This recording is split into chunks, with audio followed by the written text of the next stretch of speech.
even better than creating advocates is creating tribes around your brand and your product. And I think the contemporary master of this is Seth Godin, who's the concept of tribes has existed as long as humans have, but he's really articulated how this can be done in this modern world now very well. Has anyone seen his TED talk on tribes? Or read the book? It's definitely worth checking out. So these tribes take all different forms. Some of them are massive and obvious. That's Barack Obama's campaign, if you can't see it. Some of them are much more obscure. And here's one of my favorite examples. This is a group on Tumblr who are strangely drawn to the world of llamas. And they have developed quite a following as a tribe, possibly because of things like this. It's wearing a scarf. We've got every time Nickelback's played God Kills a Llama. And of course we have Emo Llama. So there's an example of a tribe that's just popped up, and they've developed quite a following. When any organisation or brand gets to a certain size, these things start popping up on their own. And there's this site ozhonda.com, which is a good example of people in Australia that like Hondas are just getting out there and talking about it, which is great. As we've seen this example before, but it doesn't always work out so well. There's Del Hell again. So, how do we actually create these tribes? I think that it's quite straightforward. Your organisation really needs to be able to step up and lead a cause. You need to really believe in that cause.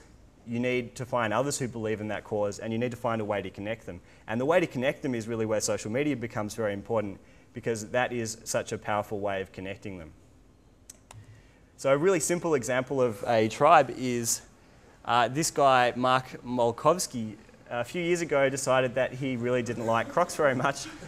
And he has managed to develop this following of nearly 1.5 million members who have joined his cause, which I think is very interesting. And they're in there every day talking about how they don't like Crocs. So that's kind of a simple example. I'm going to talk in more detail, though, about a more sophisticated example that we're very proud to have been involved in. Most of you will have heard about Australia's bid to host the 2018 or 2022 FIFA World Cup. And so this is an interesting case where Australia actually ticks most of the boxes for FIFA to host the World Cup. We're a great place to visit. People want to come here on holidays. It's safe. We have great weather. We have great beaches. The one thing we don't have is crazy fans setting. The world doesn't have this sense that Australia is a football crazy country. And this is an example, I think, from Germany. We don't have crazy fans setting fire to stuff and beating up police in the streets. We do, though, have a very powerful base of football supporters in Australia. So Australia's challenge to convince FIFA that we should host the World Cup was to demonstrate to the world how passionate Australians are about football.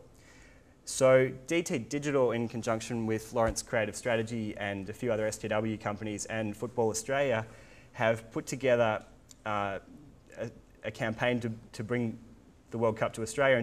And the objective is to spread the word that Australia is a football-loving nation. And I guess we could have bought.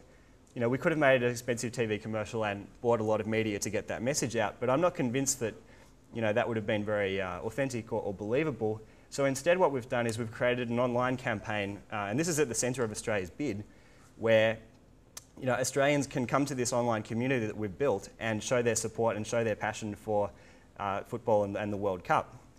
And they're in there every day doing this, and it's become quite a powerful movement. Even in the few weeks since we launched this, we've apart from building our own online community, we've been using to spread the word. We've almost exclusively been using social media as a very powerful tool. So we've got a Twitter account where some of Australia's most prominent journalists and bloggers follow us on Twitter, and so we can communicate with them as well as quite a large number of fans.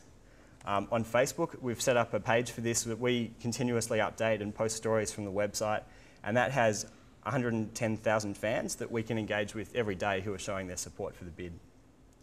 It's pretty interesting if you contrast this with England's page, which is not being updated at all and has 18,000 fans, so a fifth of the fans, and that's particularly interesting when you think England has 2.5 times the population of Australia, so they're not taking it very seriously. This has proved to be really very effective. We've had, in the first week we had over 20,000 sign-ups. We had 50,000 actions completed, and every time someone completes an action on the website that shows their support for the bid, we're generating and building this this database of all of this content that we can then use to prove Australia's passion to FIFA. And I think the other thing that's interesting about this is David was talking about how with most websites, Google is by far the biggest referrer. In this instance, Google, I don't think even makes the top 10. Facebook and Twitter have been incredibly powerful. Facebook's the top referrer by a pretty big margin, and Twitter's number 5. The level of engagement on the site is also incredibly high. The average time on site is 9 minutes, which, if you think about how many websites there are that you every day spend 9 minutes on, it wouldn't be that many. And if you times that by the 70,000 visits we had in the first week, that's over 10,000 hours of engagement, which I think is a pretty significant achievement. And if you think about how much traditional media it would take to generate 10,000 hours of that level of engagement, I'm not even convinced that you could do it at all. So, in summary, yes, I think we can all do this. I think we can all create advocates for our products and our brands.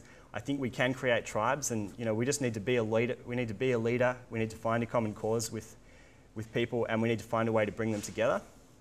And I really do believe that the organisations that are most successful over the next sort of 5 to 10 years will be the ones that learn how to do this effectively, and they will, really leave their competitors for dust. So, I've written a blog post on this as well. So that's the address if anyone wants it. And yeah, thank you.